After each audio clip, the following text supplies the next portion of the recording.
I'm Nathan Holtz, standing outside the beautiful Los Angeles Convention Center at the E3 press conference with Rogue Media Gaming. It's Alan Wasserman. Hello. We're super excited to talk about the Bethesda presser from last night. First of all, I want to say thank you for the Andrew WK concert. That was absolutely amazing. And I hope to see a lot more fun stuff like that while we're here at E3. Although I think the crowd's reaction was a little unsure of what was going on. Mixed for sure. Mixed. But let's get to the games. Yes. So Andrew WK introduced essentially Rage 2. What do you think? A game no one was really asking for, to be honest. The first one was not really good, to be honest. But the game looks amazing. It looks like it takes a little bit more of that Doom from 2 years ago, that feel, that fast-paced, blow everything up type of a feel. Kind of feels a little bit like Borderlands 2 in a way, kind of that over-the-top, just intense kind of, combat and action. Obviously, the if you can see it, you can drive it. It's pretty awesome too. Lots of vehicle combat, which can be fun. I think somebody I had heard said kind of like Twisted Metal in a way. So we'll see. Could be really great. Could also be kind of one of those games that gets out there that does really well with the critics, but nobody plays. Yeah. I'm all for Twisted Metal meets Doom. Let me be honest. What about the main character's name?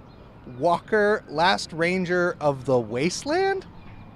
I mean, it's pretty on the nose, right? Taking that Walker, Texas Ranger, the guy that can do anything, defeat anybody. Funny. I mean, there's a pun in there, I think. Yeah. Again, playing up with that Andrew WK kind of, let's just put it all on the table. Fun. It should be fun. Yeah.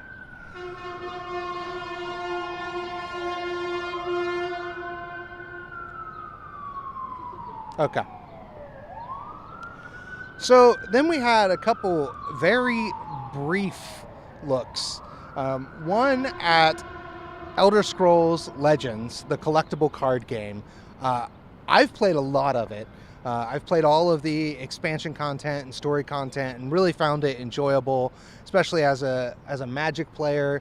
It brought something to the digital arena that I think Hearthstone and some others didn't, with some unique ideas. But they didn't say a lot about what was going to happen, just coming to a lot of consoles. Is that going to get you engaged? Well, as a former Magic the Gathering player, the CCG thing is interesting and known to me. My biggest fear is monopolization of those games. If you want the best cards, you have to spend money in a lot of cases. So if they can stay away from some of that, I think maybe I would be in. I did play a little bit of Hearthstone a few years ago. That idea of only so many castings per turn. The lanes is very interesting, dynamic that changes up with this game. So maybe I might get in, when it launches to the Xbox One. Yeah, actually, since you mentioned the economy of the game, which is really important to a lot of collectible card games, I think that's one of the things that sets ESL apart, is that you really can get a lot of coins, open a lot of packs, just through playing the game, or even through Twitch drops by watching the game on Twitch, which I think is pretty awesome. Yeah. So we'll see. We'll see what happens when it comes to the consoles. See about that one, the other one that I mentioned there, Elder Scrolls Online. They just released Somerset, really big expansion, Dark Elves. People are really excited about that.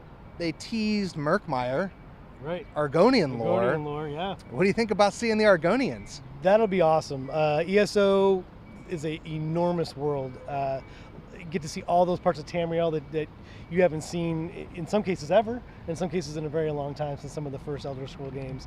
So I think that could be an interesting way to kind of drive this world forward, build on what they've done with, Oblivion and Morrowind and some of those other areas. So pretty exciting. It looks like it could add an interesting dynamic to that world. Doom Eternal. Twice as many demons, right? That's the thing. More power. Hell on Earth. Hell on Earth. What do you think? That game looks amazing. That over-the-top Doom combat that, again, they brought in a few years ago to change up that formula to feel more modern as opposed to just kind of the corridor shooter that a lot of those Dooms were. So really looking forward to that, getting into that world, seeing what does it have for us going forward. And then we talked about, or they talked about, Prey and an expansion there. I know you've played Prey. Yes. Did the expansion and the new game mode get you excited? Will you play again? Possibly. I'm not one to really go back in and play a game, especially one that I put 40 to 60 hours into to play it again, especially since my backlog is so deep. But that game is amazing. It has an amazing story. It goes places that you don't see coming. The end has a pretty wicked twist in it. It looks like they're going to play a lot on that ending with the kind of that corridor mode where you keep playing over and over again. The new game plus stuff looks pretty good. There's only a limited amount of upgrades that you can take in that game when you play it the first time. If all of that carries over into your second playthrough, that could be really interesting. You get to see a part of that game that maybe you didn't see before, or do things that you didn't do the first time through because that was walled off to you based on the powers that you had accessed. Yeah. Wolfenstein, Youngblood, twin ladies, the daughters of BJ Blazkowicz. Co-op mode. How excited are you? First-person shooter in co-op mode, that could be interesting for sure. Those Wolfenstein games, the new Colossus and the ones that have kind of been in this new generation, are over the top, crazy stuff that happens. Those who have played know, I'm not going to put any spoilers out there since they are fairly new, but being able to play as in the future in whatever the 80s look like in this world, with the twin daughters of BJ, should be really interesting. It looked like they had different forms of combat based on the trailer. One looked like maybe more of a brawler. The other one looked more like a weapons expert, more like their father. I'll buy it so we can play through co-op together. Sounds I think good. that'll be fantastic. Yes, that sounds great. VR. They talked a lot about VR. They mentioned Prey's VR. They mentioned Wolfenstein making a VR appearance. I haven't bought into VR yet. Barrier to entry, as far as cost and everything. What do you think? Are you gonna make that jump? I'm not ready to make that jump to VR yet.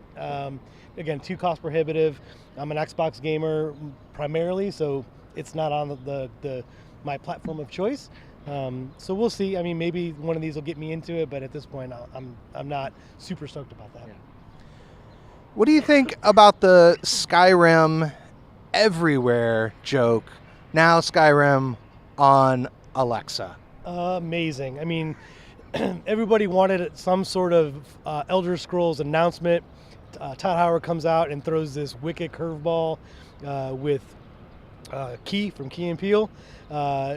Amazing, right? So Alexa open Skyrim, you do kind of that old, go up the tree, whatever it is.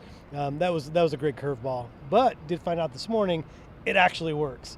So you can say, Alexa, open maybe Elder Scrolls, and it starts playing a game for you. It's pretty cool. That's just amazing to me. It harkens back to the days of text-based RPGs for me, which I really loved.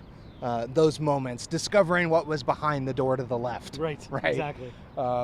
Then the big thing, the thing that everybody was waiting for, the prequel, 300 years after the establishment of the United States, Fallout 76. I'm beyond the moon for this one. What do you think? I was beyond the moon for this one. Fallout is probably my number 1 or number 2 favorite franchises of all time. But the whole always online, shared world, there's a lot of trolling that goes on in those worlds. A lot of, you spend a lot of time and energy building your character, in this case building your base, your world, and it literally in this game can be wiped out in an instant with a tactical nuke strike. We don't know what that looks like afterwards, whether it's a temporary setback or it's a complete setback of that universe. But during the press conference, they did mention you always want to show what you've done to your friends. Trying to get your pals into Fallout 4 to show them the massive base you built, or bases you built around that Commonwealth. it'd be interesting to be able to actually show that to people in real time, have them interact with your NPCs in the game, your weapons and stuff that you've built. That could be a really interesting dynamic, though. Yeah, I know if I could pay extra for a dedicated server that was just me and my friends, hint, hint, I would love to see that. I'm still over the moon, still super excited about the game. We'll play it day one. I'll play every Fallout game day one, Yeah. let's be honest. Yes, let's be honest. And until they bring like Fallout to Tetris, maybe, I'd still probably play it, let's be honest.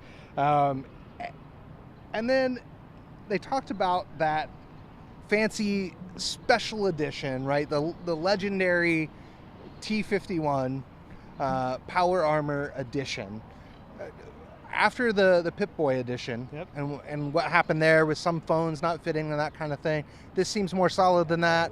Will you buy the legendary edition if I can convince you to play? Possibly. I bought the Pip-Boy edition myself. Actually didn't come in time for release, so I went out and bought another copy of Fallout 4 to play that game, and then just kind of stored that Pip-Boy. Be able to wear that helmet as a cosplayer, I think would be amazing. Mm-hmm. For me, it would go on a shelf. Perhaps one of my children would run around the house, and that might be worth the price of admission. Yeah. Let's be honest. So possibly, I mean, if I can get into the game, that dedicated server stuff that you talked about, I think, yeah, maybe I would go all in like I always do on those Fallout properties. Yeah, I'm definitely excited. Also, worth mentioning, if you pre-order the game, you get into the beta. I think they said on the website Xbox first for the beta, but it will also be on PC as well. I can't wait. Thank you for Fallout 76. A couple other things. Elder Scroll Blades. Everything, right? Elder Scrolls everywhere. Yeah, Android, iPhone, PC, console. I'm gonna play it. Yep. I need it. I've been waiting so long for something in the Elder Scrolls universe that I just need it. Are you gonna play it? Oh, absolutely. I've already registered for the notify me when it's ready. Did that right after the press conference. Yeah, I mean, Fallout everywhere, Elder Scrolls everywhere would be amazing. The ability to play during a meeting, as was mentioned in the press conference, would be pretty awesome.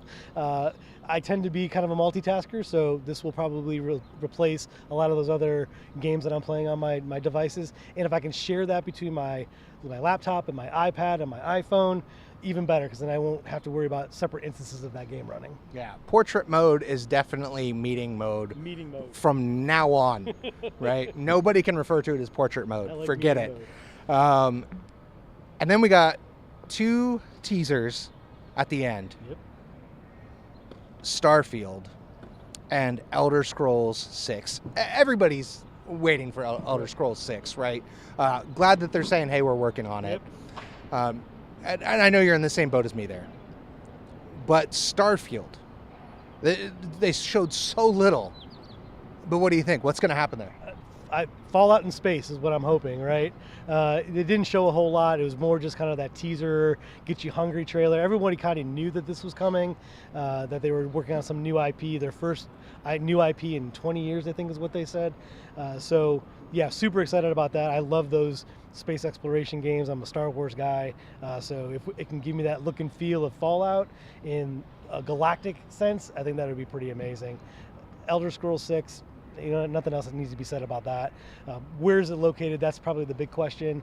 Are we going back to Morrowind? Is it going to be Somerset Isles? Is it going to be something different?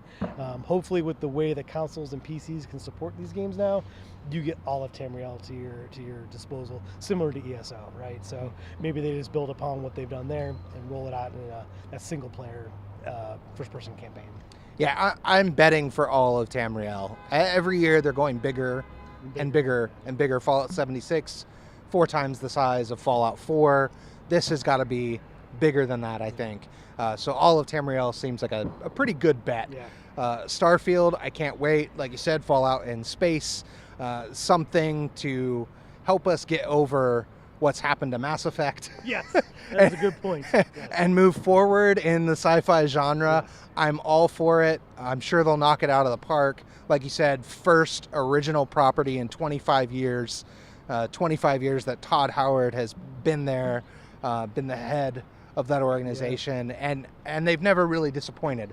So I can't imagine they will this time either. Any final thoughts? Just an amazing press conference from, as they mentioned, the #1 voted software game developer. It's clear. I mean, they put on a great show, they have great product, and they fully support their stuff after launch, which is amazing. DLC for all these games, continued expansion for ESO and for Elder Scrolls Legends. So not much else to say, but awesome job. Yeah. That's it for the Bethesda presser. Thank you for being here with us, Rogue Media Gaming. You'll find us all over the web. Just look us up. You'll find us. You can watch our content. We'll be doing plenty more this whole week. Thank you. Bye-bye.